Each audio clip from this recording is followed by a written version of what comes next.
Well, hello, everybody. Another session of Lunch with Doc. And as you can see, I'm in a little bit different setting. I'm actually in Richmond, Virginia.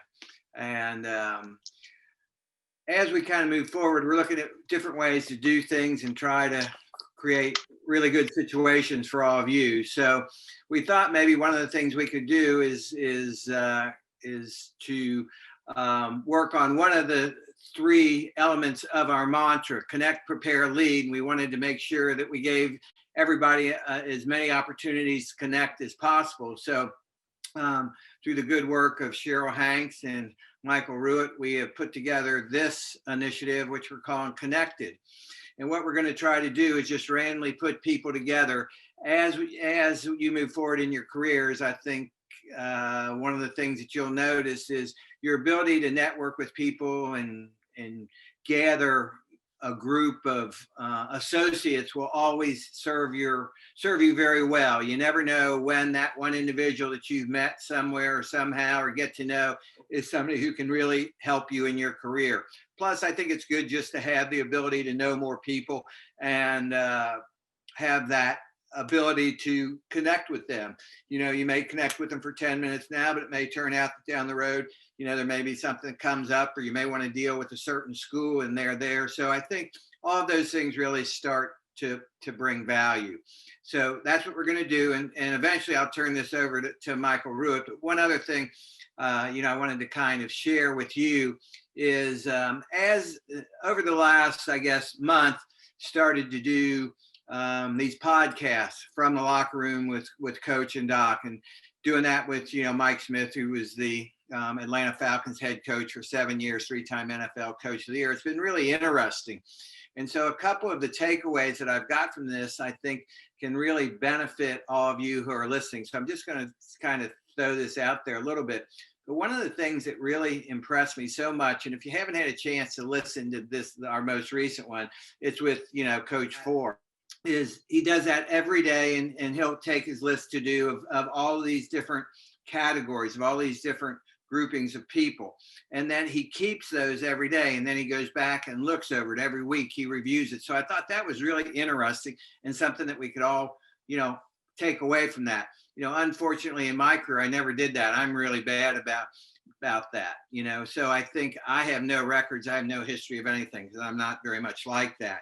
And then I guess to go along with that, kind of to reinforce that, we did it from the locker room with Coach and Doc with, President Brian Nolan here at ETSU. And one of the things he does is every meeting he has, he sits there and he's taking notes through the whole meeting. And then he files those notes. And at the end of each week, he goes back and looks at all the notes that he's taken that week. And I think it does a lot of things for you. It kind of refreshes, things that you may have thought about, things that you may have said, somebody else said. And I know it's a little bit, to be honest, it's a little bit intimidating when you're sitting there with the president of the university and he's writing things down as you talk. But it really worked out good. And he keeps those, and like a year later, he'll go back and look at his notes. And so, I think that's something that is really valuable. I would really encourage all of you to try to do that, because I think it also gives you, kind of gives you a history. I really wish now, how long have I done this? 40 years being in college athletics. I wish I could go back and had notes of when I was at Memphis State, or my second year at VCU, or my first year at ETSU.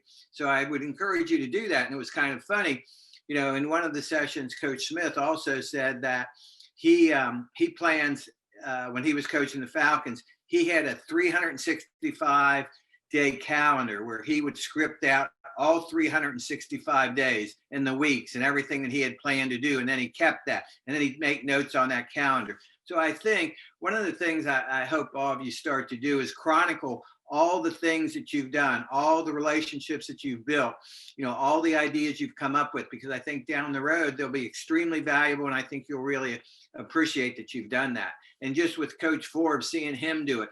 And, Steve has, he is so organized, and he has every document, it seems like, that he's ever created. He says he can go back to his first year of coaching, junior college basketball, and he has every he has every practice plan. So I think having that data that you can go back and look at, that's really old school. I get it, it's old school, but I think it's one thing that you can really take with you.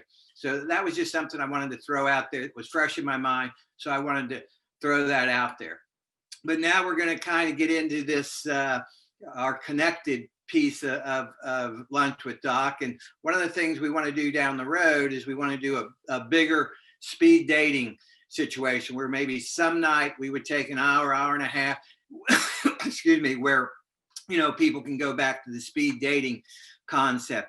We've had a lot of people say, hey, I'd love to be there today, but the AD called a meeting, or the president called a meeting, or I had to meet with a donor, I had to do these certain things. So hopefully we'll do a big speed dating session to help everybody become even more connected, maybe, and we'd love to get your feedback or input on what time would be the best time to do it. But I think, once again, it's an important piece of what we do with TopConnect is to help you connect with other folks. It'll help not only your future, but also, I think, you in your current situation. So those are my thoughts. I'm going to turn it over to Michael Ruitt, and he's going to share with you how this whole thing's going to work. And I also want to say congratulations to Michael. I don't know if you know this, but he got a really nice job at the University of Idaho. He's going to do great things out there, and appreciate all the things he does here. So he's a good one to stay in touch with too. So Michael, turn it over to you.